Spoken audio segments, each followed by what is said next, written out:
আসসালামু আলাইকুম ওয়া রাহমাতুল্লাহি ওয়া বারাকাতুহু। বিসমিল্লাহ ওয়াল হামদুলিল্লাহ ওয়াস সালাতু ওয়াস সালামু আলা রাসূলিল্লাহ ওয়া বা'দ। প্রিয় দর্শক শ্রোতা, দ্বিতীয় রাউন্ডের দশম পর্বের আজকের এই প্রতিযোগিতায় আলোকিত মঞ্চে থাকবেন বিজ্ঞ বিচারক প্যানেল এবং আমন্ত্রিত অতিথি। এই পর্যায়ে বিজ্ঞ বিচারক প্যানেলকে স্টেজে এসে আসন গ্রহণ করার জন্য অনুরোধ করছি এবং সাথে আসবেন আজকের আমন্ত্রিত অতিথি।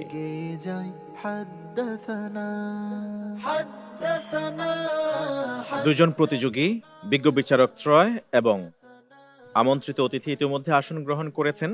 পরিচয় করে দিচ্ছি আজকের পর্বের আমন্ত্রিত অতিথির সাথে।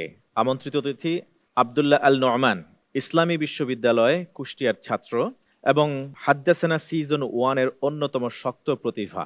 আসসালামু আলাইকুম ওয়া রাহমাতুল্লাহি ওয়া বারাকাতুহু। ওয়ালাইকুম আসসালাম ওয়া রাহমাতুল্লাহি ওয়া বারাকাতুহু। আপনাকে সুস্বাগতম জানাচ্ছি।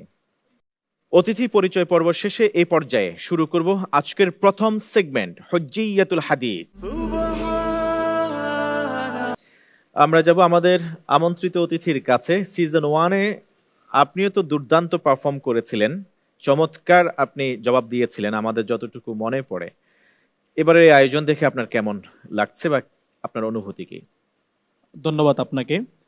আসলে গতবারের তুলনায় আমি মনে করি এবারে যে একটা নতুন সেগমেন্ট অ্যাড করা হয়েছে হুজ্জাতুল হাদিস, হাদিসের প্রামাণিকতা, এটা মনে করি আমার কাছে বেশি আকর্ষণীয় মনে হয়েছে। গতবারগুলো তো আছেই।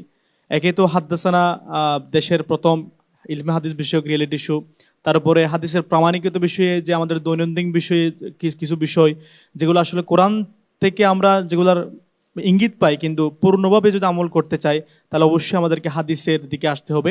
এক কথায় হাদিস ছাড়া আমাদের জীবন অচল, এবং সেই অচল যে কিভাবে এটার একটা দৃষ্টান্ত আমরা হাদ্দাসান থেকে পাচ্ছি। বিশেষ করে আমাদের প্রতিযোগী ভাইয়েরা আজকে যে জুমার নামাজ, কিভাবে জুমার নামাজের বিষয়ে অদ্যপান্ত যে আলোচনা করেছেন, সত্যি মনোমুগ্ধকর।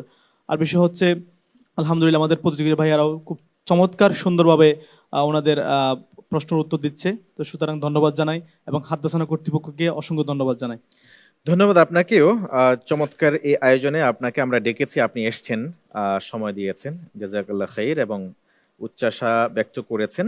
আমাদের এই অনুষ্ঠানের নান্দনিকতা নিয়েও আপনি চমৎকার কিছু কথা বলেছেন, জাযাকাল্লাহ খাইর।